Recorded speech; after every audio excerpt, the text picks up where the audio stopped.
For those of us born in a certain decade, there are no memories of the Cold War, the Soviet Union, or a world in which communism and Marxism-Leninism were a political force. Former World Bank economist and internationally renowned scholar of economic inequality, Branko Milanovic, however, not only extensively studied the fall of the communisms and their aftermath, he personally witnessed it, having been born in the People's Republic of Serbia, in the former Yugoslavia. So, Professor Milanovic, in much of the world, the end of communism is seen as a liberation, which for some people I'm sure it was. But as someone who experienced it more directly than perhaps most people, the immediate aftermath of the Soviet era, how did life change in what was the Soviet Union, the Eastern Bloc, Yugoslavia, post-1991? Well, first, thanks a lot, Sam. Thanks for having me here. I don't speak very often of this topic because it has become somewhat less important now, because it has been really 30 years since it happened. So people are not obviously interested in current topics much more than in the past. Your question is very difficult for somebody coming from Eastern Europe because there are too many variables there. You know, people, as you mentioned, who have had no experience nor knowledge and who are luckily younger, much younger than I, put it all together. But these are really several different things. For example, first was the decline or the fall of communist ideology that you mentioned, Marxism and Leninism. Now, Marxism is not at all, I think, dead, and I think it's quite alive. But in any way, in the form that it was practiced in the Soviet Union and Eastern Europe, it certainly has had its demise. Then there was another issue, which is very often conflated, is the breakup of the countries. And for somebody who actually comes from a country that was broken up, these are really two very different issues. And they are very often seen as almost identical in the West, but they were not. Countries that actually did not experience that, like Poland, Hungary, Romania, Bulgaria, and others, everything else being the same, are actually better off because they did not experience the breakup, which actually leads to the breakup of trade relations, introduction of new currencies, wars that it happened not only in Yugoslavia, but also in the parts of the Soviet Union, and where it actually could happen again with Russia and Ukraine. And all of these things are very similar to the breakup of the Austro-Hungarian Empire in 1918.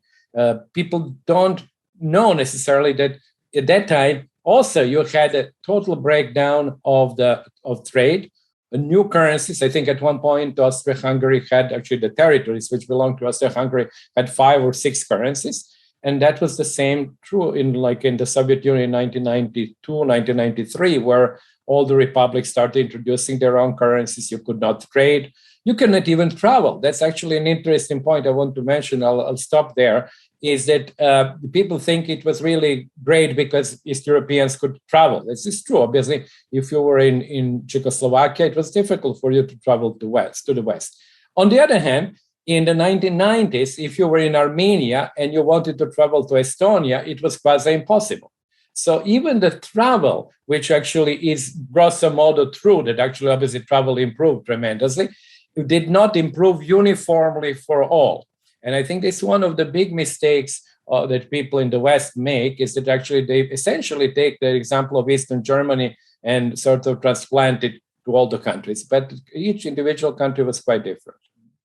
Well, perhaps to take the largest individual example being Russia, I mean, a lot of people, I remember Hillary Clinton when she was the Secretary of State, saying that she wanted to reset relations back to the way they were in the 1990s. So clearly in the West, there has been generally a belief that things were perhaps better than they were. So what were the 1990s like for Russia and the immediately neighboring countries?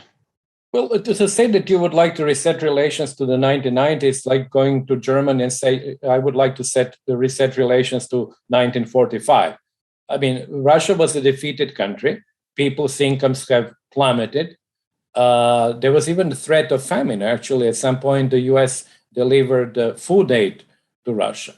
1990s were a disaster. 1992, Jaeger Guider's program, I'm actually quite a big fan of that, was a program which is, of course, called the shock therapy, but there was no option at that point.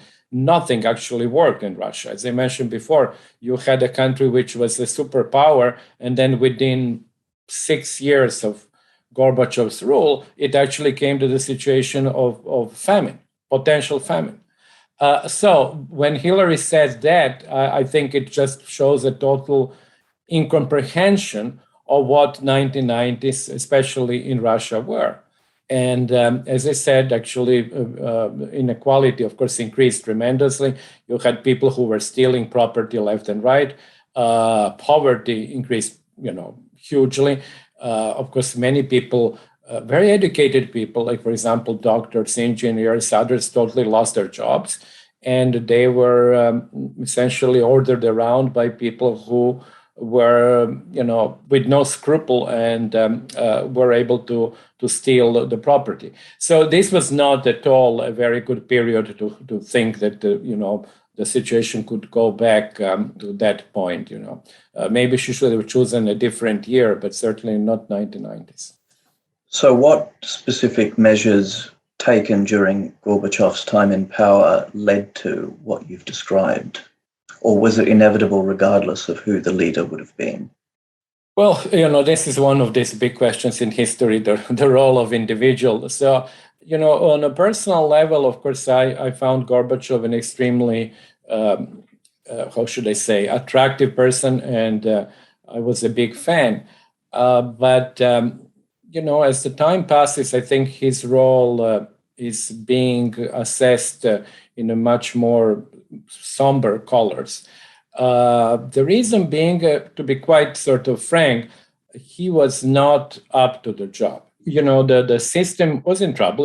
The Soviet Union had rates of growth which really gradually declining.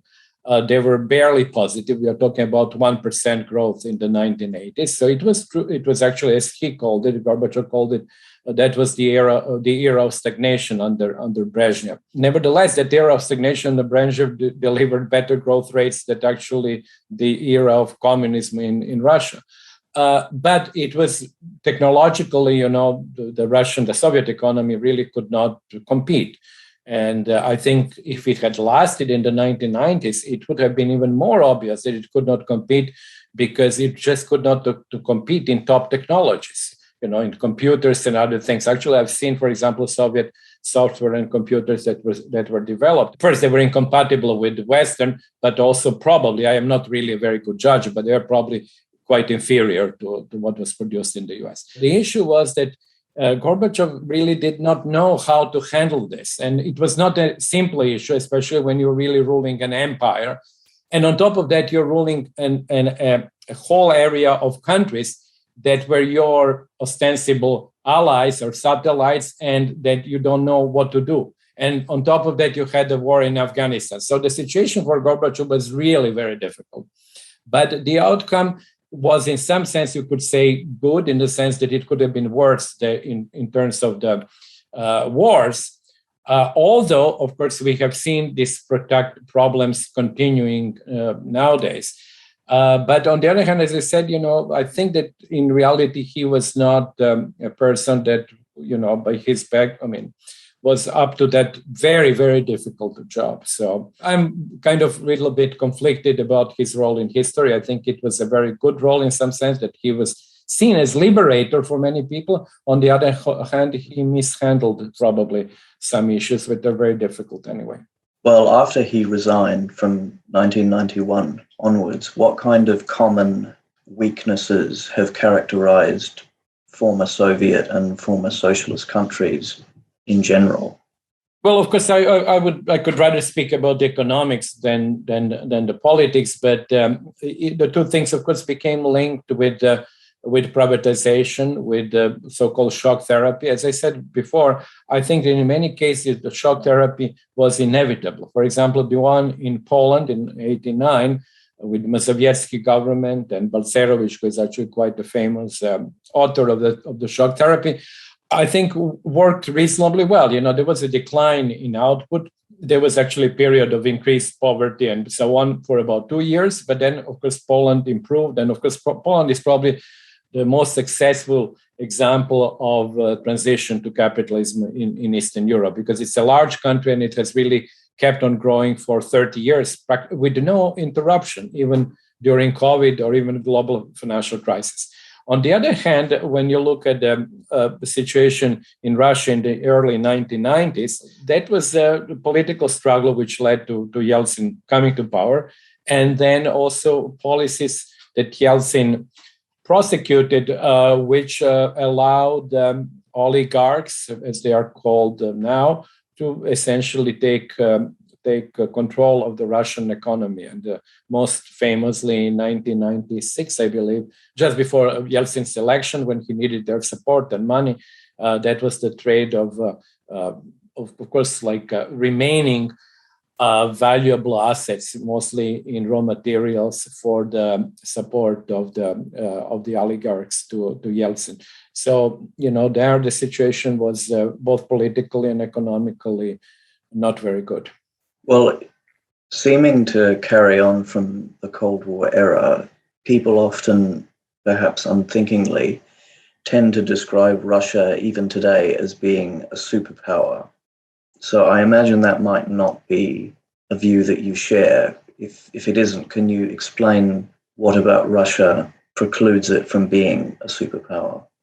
Russia is a superpower only in the military sense, because that's one of the probably maybe 3 or 4 or maybe 5 countries that can basically destroy half of the world.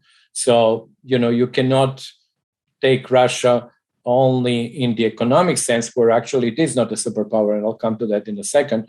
But you have to treat, of course, countries that are militarily powerful differently than countries that they are not. I mean, this is the reality of the world. Now, when it comes to the economic side, I think that first, after that really tremendous decline of income, Russia recovered. That was the first 2 terms of Putin, where, of course, he was helped by the increase of price of oil, but I don't think it's the entire story. Sometimes the first 2 terms of Putin are dismissed in the West simply by the increase of price of oil. That, of course, helped, but he also reintroduced some normal rules of behavior or sort of order in the country that was really on the precipice of even a civil war in the case of Russia. But economically, it has really not grown very much. It is a little bit of a puzzle because it has really fairly educated population. But even if you look at the top technology, if you compare technologies, if you compare Russia, it seems to me, if you compare Russia to China, China is actually forging ahead. And Russia has not been able to do that, except probably in the military technology, but not really in terms of exports elsewhere. And in that sense, I think it's really somewhat paradoxical, and I don't have an explanation. Really, somebody who is a real Russia specialist should come with that explanation. Why is it that the structure of exports in Russia nowadays is not really much better than it was in 1980s? I think it's a little bit of a puzzle that Russian developments have not been much more, how should I say, successful than they were. Well, one of the problems, weaknesses, whatever you want to call it, of Russia economically and socially that tends to be not really mentioned at all in the West is the fact that their population is rapidly declining. Can you go into that and what has caused that and what kind of economic problems that's leading to and are likely to lead to in the future? Yeah, the population decline is a very interesting an important phenomenon, which is actually true for most of Eastern European countries. You have countries like Bulgaria, Serbia, where I'm from, that have fertility rates of 1.3, 1.4, which really put them in the same range like South Korea, like Italy, which also is very with very low fertility rates. So their populations are declining. This is the phenomenon of all Eastern Europe. I think actually maybe Poland is an exception to that, but basically all of Eastern Europe is like that. On top of that, East European countries are losing people especially those that are members of the European Union, because many people find better jobs and move to the European Union, where actually they can, get an employment with no difficulty since they are member countries. So that's actually an interesting phenomenon that has led to countries like Bulgaria losing like 1/4 of the population. Well, in some sense, because these people are maybe on the books in Bulgaria, but they live in England or France or Spain or elsewhere. For example, I've seen Bulgarian newspapers daily or weekly newspapers in Madrid. So that clearly indicates there is enough people of Bulgarian background who would read these papers in Madrid. Likewise, Albania, I think, has lost like a quarter of its population. Then Russia, as you said, actually had a very bad demographic picture, which was to some extent compensated by Russians from the other republics, for example, Kazakhstan, Kyrgyzstan, Uzbekistan, leaving those republics and going back to, well, not back, some of them were born, actually, most of them were born in Uzbekistan or Kazakhstan, but going to Russia. So these two things really offset each other. But Russia had a tremendous decline in the 1990s, which is similar to what's happening now in the US, even before COVID, when you had a decline in life expectancy or stagnation in the case of the US, and specific groups, in particular white men who actually had, because of opiate crisis, because of unemployment, unhappiness, malaise, they had a increase in morbidity and mortality rates. So that actually happened in Russia in the 1990s in a big way. For example, alcoholism was one of the main components to that. Suicides, murders. So there was really a decline, which then was improved in the following decade. But as you said in the original question, it really never improved sufficiently to overturn the decline of population. Well, you mentioned COVID, so obviously nothing that we discuss could really pass without comment on that. How do you think COVID has exacerbated the problems that you've observed, not just in Russia, but in Eastern Europe generally? Well, yeah, that's also a complicated question, because I think the different countries have handled COVID somewhat differently. Nobody has handled COVID very well. So even in a purely accounting sense, you have had an increase in morbidity first, and then mortality rates. And if you look at the excess mortality rates, they have been quite significant. Russia also. And now it seems to me, when I read the newspapers, which is not different from other countries, there is a certain fatigue with COVID. We are now becoming really the accountants of death. That's very obvious in the United States, but basically also people every day account. I mean, as you might know, now it has come to 1 million cases per day. But other than that, it's really, as they say in war, in wars, that one death is a tragedy and 1 million death is like a statistic. So I think that was true for East European countries as well, and Russia. And then, of course, it has two negative effects. First of all, it has led to a decline in growth rates. So even the countries that actually were growing before then had a very, very significant slowdown. And also the declines in life expectancy. So both very bad developments and kind of discouraging developments that I was actually hoping would be just a temporary blips. But now, since we are almost in the third year of COVID, I'm no longer sure that we can speak of temporary. It might actually have longer term effects. Well, to maybe look further into the very long term, or relatively, like maybe another 20 or 30 years, what do you think lies at the end of the trend line? I'm thinking particularly for Russia, Ukraine, similar countries with these declining indicators. What really is the end result of a rapidly diminishing and aging population? I don't think there is an end result, because history keeps on going, so there will be no end. But I think that countries that are where people obviously do not want to have sufficient number of children to basically replace them, and also that they're likely to lose population because of the greater attractiveness of life elsewhere, are facing, a problem. Now, I recently, well, actually, it was a couple of years ago, but I republished recently a post that was actually inspired by my work on global inequality, because what global inequality highlights for you is that inequality in incomes are actually inequality between individuals. So it's not, as we often think, actually, it's only that African countries need to grow in order to reduce global inequality.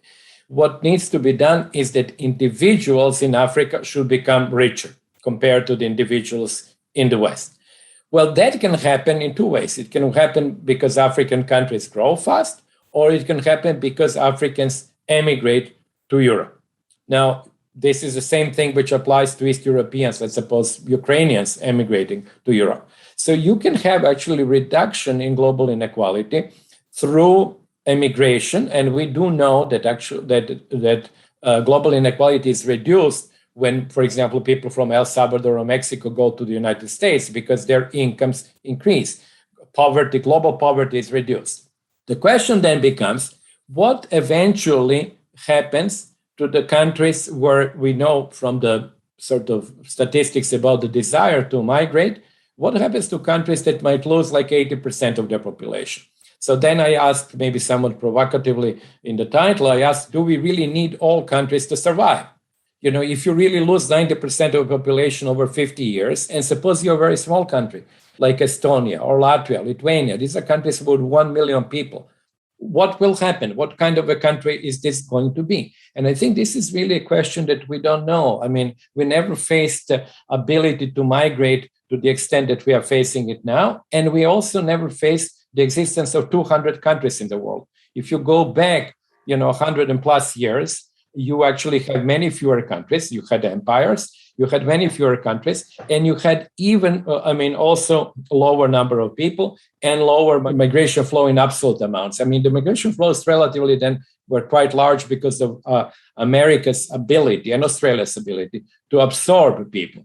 But now when the flow is into Europe, or desired flow is into Europe, and Europe had never absorbed people since the 5th century of this era, then really the question becomes, what will be the fate of those countries that lose people, and what will be the fate of the countries that are unable to absorb as many foreigners as they wish to come there. So, we have really big question marks that I think nobody knows what the answer will be. What do you think is a potential answer? I'm talking now from the European perspective, because I think that's where the situation is the most dramatic now and in the future. You have a geographical and cultural proximity with Africa and the Middle East. And these are the areas from which lots of people want to emigrate. Oftentimes, people just focus on wars. Obviously, Syrian war was a big impetus for migration. But there are many other countries, like you take Bangladesh, Pakistan, Afghanistan, and of course, most of sub-Saharan Africa, where people do want to come to Europe. So Europe is in a permanently, and that's why we have, things which people even don't record anymore, number of deaths in the Mediterranean Sea. We have 2 to 3 million people who are stationed in Turkey, and Turkey could just open the doors tomorrow, and these people would move all to Europe. And you have had this agreement with Gaddafi and Libya to basically hold people from Africa in Libya, which of course, since Gaddafi is no longer alive and is no longer present, obviously, that agreement doesn't hold. So we have this potential for huge migratory flows. And I'm not at all sure that Europe is able to withstand that, because if you look at the political map of Europe, you have the rise of the right-wing or xenophobic parties that actually say Europe is somebody I think in the Netherlands said Europe is like full, like hotel, which all the rooms have been now full. And you have any sort of desire to reduce migration, clearly in Denmark, Holland, Sweden, Norway, You have Eric Zemmour in France, who is very much a sort of against the new migrants. So you have really the collision of these two forces. On one hand, a pent-up demand to go to Europe. On the other hand, European decision or inability to accept any more of migrants. So we've talked about declining birth rates, declining aging populations, which you mentioned is also very true of Europe as well as countries like Russia. I mean, it sounds like, assuming that these parties do come to power and carry out the policies that they say they will, they would be, to a significant degree, shooting themselves in the foot, economically speaking. They might, because of course the argument is that with the aging population, you actually do need people for the jobs that domestic population doesn't want to do. And these are foreigners. But European countries in general face this significant dilemma. On the one hand, I think they, of course, know that, and actually empirical studies show that there is very often complementarity in terms of jobs between foreigners and native population. In other words, that actually foreigners create jobs because they work in a certain job, and then there is a complementary job that is created because of their job. There are also empirical studies that show that, unlike what people often think, that migrants are greater contributors through the taxes that they pay than their beneficiaries from welfare. Very often people think that actually foreigners just come to collect welfare in rich countries. So all of this, I think, empirically has been documented. However, many people might object, and I think do object, and sometimes they may not want to say that, but they do object to migration on cultural grounds or religious grounds. There is an American economist, Borjas, who has been arguing, that's actually an extreme version, but I just have to say what he's been arguing. He actually treats migrants, or considers that migrants, because they're coming from the countries where let's suppose, rule of law is much weaker than the countries where they go to, they're almost like termites because they bring this absence of rule of law and undermine the rule of law in the countries that they go to. So that can be the perception of a significant portion of the native population. And then you have, like what I said in the previous question, then you have really two forces. On one hand, the realization that migration is good for your economic growth. And on the other hand, the view of certain important segments of the public opinion in the West that migration undermines certain basic features of those societies. And that's where actually I think the issue will be. So it could be that some people, even if you give them all the evidence about the economically useful role played by migration, they could still reject that. It's not inconsistent. You can say, well, I agree with you that it would actually improve our GDP, but I believe what is more important for us is to keep ethnic or religious homogeneity, and then they would actually reject further migration. So I don't see Europe basically opening its doors at all. Well, to take it back to Russia, and depending on when I get to publish this, the possibly impending war between Ukraine and Russia, do the underlying economic weaknesses that you've been describing at least partially explain why that might be about to happen? No, I would not really, because it is all very speculative. I would not go into that. It's really not. I don't think it's a topic that is basically determined on basis of economics. I don't think that economics have much to do with that. Right. Well, one thing I was interested in asking about, I'm not sure how familiar you are with the now late sociologist Immanuel Wallerstein, but I found his view of the consequences of the end of the Soviet Union very interesting. And the way I understood it was his view being that the collapse of the Soviet Union, rather than being the final victory of the capitalist West, actually represented the beginning of its degeneration. So, I mean, especially today with the political chaos of varying kinds in the US and the very real possibility that there might not be a European Union in the relatively near future. Is that a thesis that you agree with to any extent? Well, let's look empirically, and that's actually what is the topic of Capitalism Alone, my latest book, is capitalism had won. And it actually has spread to all parts of the world, not only to the former socialist countries, but of course also to China, actually, because if you look at China in an unbiased way and you look at it empirically, you do, of course, notice that most of the production in China is carried on privately owned capital. And the value added produced in the private sector is more than 80% in China. And employment is more than 90% either in the private sector or own self-employment, because, of course, self-employment is dominant in the rural sector where people work on the land which they own. So they're not hired by anybody, nor do they actually hire somebody else. So these are really the features by definition of capitalism, because the features of socialism were state ownership of the means of production and centralized coordination. And neither of these two really exist in China. Now, of course, people would say, well, centralized coordination might still exist in China because the role of the state in China is more important than in liberal capitalist societies. And of course, that's why I call China political capitalism. But it is fundamentally not very different in terms of ownership than, for example, France in 1982, before privatizations were undertaken there, or Turkey in the 1970s.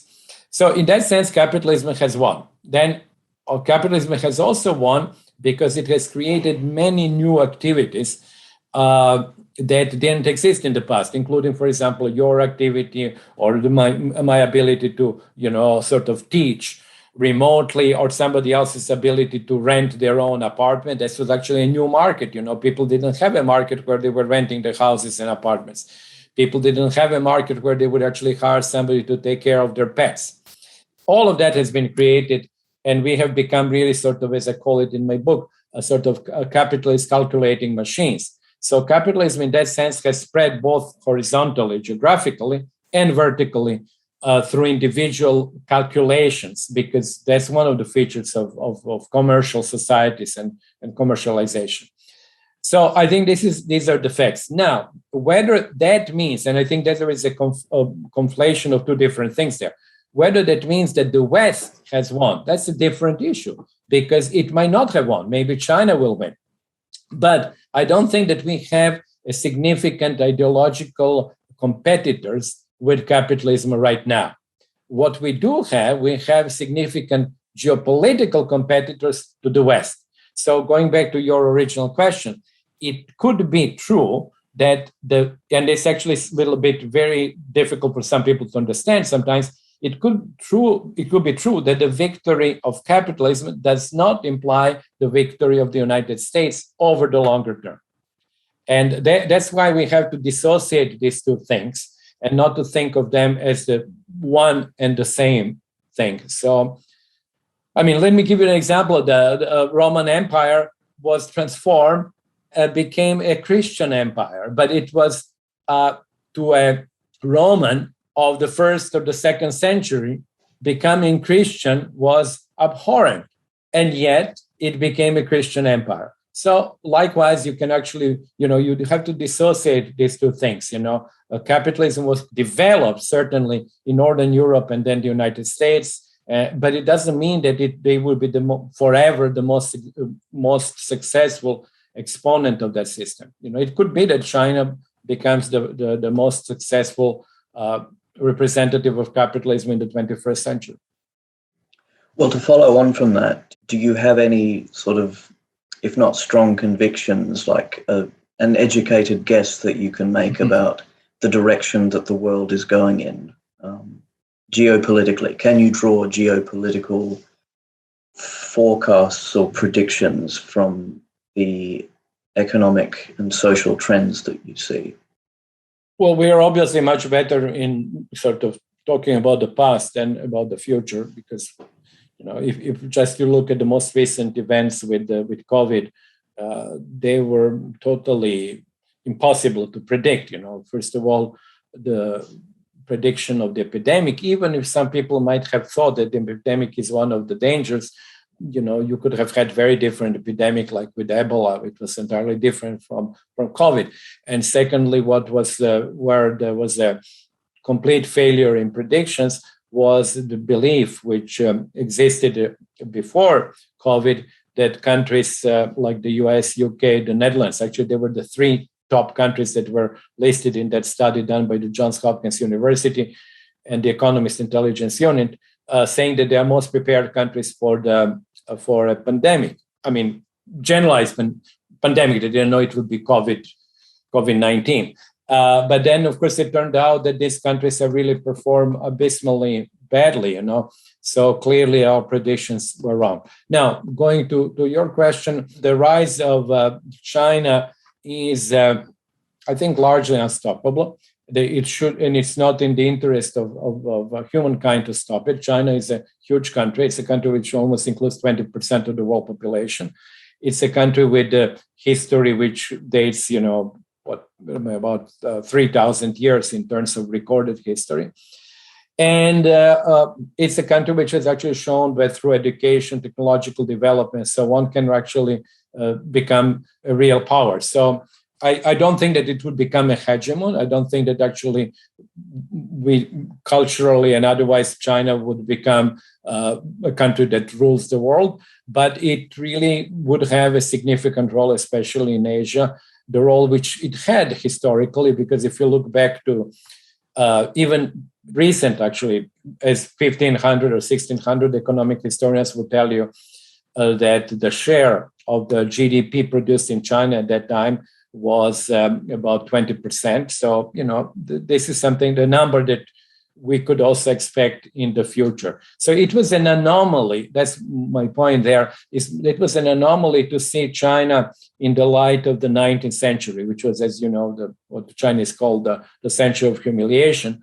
That was an anomalous position historically. So if you consider that anomalous position as your normal, then of course you're totally shocked, like with the role of China. But if you see that as really an anomaly, and you think the other 19th centuries to be kind of quote unquote normal, then the importance of China being a producer about 1/5 of the world GDP, I think it's something which is kind of quite not only acceptable, but quite something that we would get adjusted, and we should get adjusted.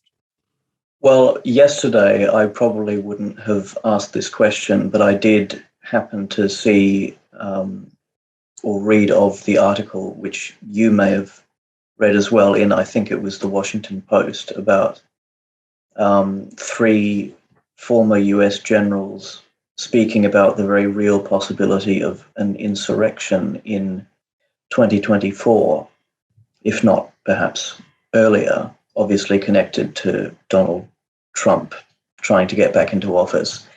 If we assume, which, I mean, like it would be unthinkable 10 years ago to contemplate this, I think, but if we go with the worst possible outcome, that the United States in the next few decades is internally paralyzed and goes through whatever, a coup or a civil war, what kind of economic effects can we expect on the rest of the world? Well, I think it's an extreme sort of, extreme scenario.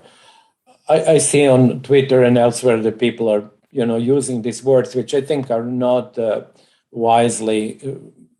They should not be used inappropriately. I really don't see the U.S. on the verge of insurrection or a war. I do see that the country is polarized politically. I don't have a crystal ball to tell who is going to win the next election, but I think one thing which I find, again talking about the past, but I find very disconcerting and I think unfortunate, is that there was no serious, realization among some people, and particularly, Democratic Party, to reassess the past, which has led to the election of Trump. In other words, to go back to a question of like similar to Russia, the United States had a period, of course, of fairly good growth overall, but that growth was very heavily concentrated among the top. I just recently looked, for example, if you look at the graph about the growth by along the income distribution between 1980 and up to the financial crisis, or even you can extend it through the Obama years, doesn't really matter. You have a flat growth of about less than 1% per annum for almost 90% of the population. Then it starts rising to 2, 3, 4, and then it becomes very significant for the top 1%. So I think that particular shape of growth, which may be related either to globalization, the role of China, cheap imports, technological substitution, or disregard by the elites of what happens to the rest of the population, has produced sort of a bad combination, which has led to the election of Trump in 2016. So I think this is, in my opinion, the key thing that one should think about. So why were economic policies such to have led to a significant percentage of the population supporting that particular movement that was personalized by Trump? So to me, that's the key issue. And I'm actually find it disconcerting that that issue is not really considered, that actually the entire attention is sort of paid to the person of Trump, which I think he's simply a product of the circumstances and of that situation. Now, on a positive side, I would say that what Biden has tried to do during this year in the economic arena has been quite good, actually, and has actually identified all the issues, including lack of taxation for the top incomes. As you know, actually, the corporate income tax that now has should become 15% around the world. That was actually right policy. Child benefits, which are, of course, also another right policy, investment in infrastructure, all of that has actually been good. The problem is the polarization in the US public opinion, actually Congress, which did not allow that bill so far, even in a watered down version, to pass the Congress. So the Build that Back I think Better. I'm sorry. 1.5. The Build Back Better bill. Yes, exactly. And that was the watered down version today. And it is also true, which is, I think, also should be mentioned, that with a divided Congress, Senate of 50-50, and inability to actually get Republicans to basically support the policies that are really, it's a no-brainer that these policies are something that is needed today. But many people are very short-sighted, and they simply look at what is the tax rate that they're going to pay, and they don't want to change things. So anyway, so that was my view about the polarization, but I'm not of this opinion of the sort of, how should I say, doomsday. apocalyptic visions. So you spoke about taxation. Would that be your main prescription for evening out the inequalities in certainly the United States and countries, which would probably be most countries in a similar situation? Well, in capitalism alone, actually, towards the end, I end up with some recommendations. I'm not of the opinion that taxation alone is the answer to all the problems.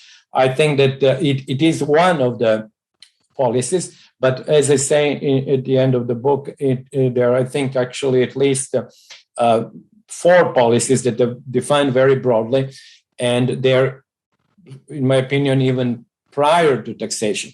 And these are policies which have to do with the equalization of chances, opportunities, before we come to taxing somebody. So the first is the much greater importance of public education compared to private education, because it is a way in which opportunities of children whose parents are not that rich are being equalized. If you have the situation like in the US, that basically private education is extremely expensive and only very rich people, and this is actually the fact, if you have to pay $50,000 or $60,000 a year for tuition, very few people can afford that. So that really gives a huge advantage to sort of children of the rich, and that advantage then basically creates over the longer term, it creates like a new elite that would be very difficult to displace. So that would be the first recommendation. The second, really, which follows from that, is to break the link between wealth and political decision making. That's very difficult to do that in democracy, particularly in democracy where actually lobbying is accepted. But you could have, of course, decisions that you do have public financing of the elections, and that you would actually not allow private treatment of, as you know, like Citizens United, where actually corporations are treated as individuals. And even individuals should not be allowed to give the money, and much less other entities. So that's the second. So it's really breaking the link between wealth and political power.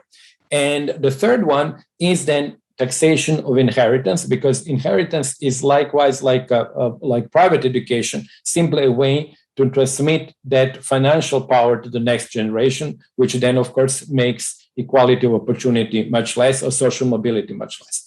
So these would be measures that are actually in addition to the taxation of current income. So we cannot really think that it's only the taxation of current income which is going to make things even. We actually have to have policy, I believe, and actually I'm not the only one. There are people who have suggested that before, policies which would equalize the original chances with which we come to the market. So in other words, it's not only that we want to redistribute income which is being produced, we want to have equality even before we come as individuals to the market with our financial capital and our human skills.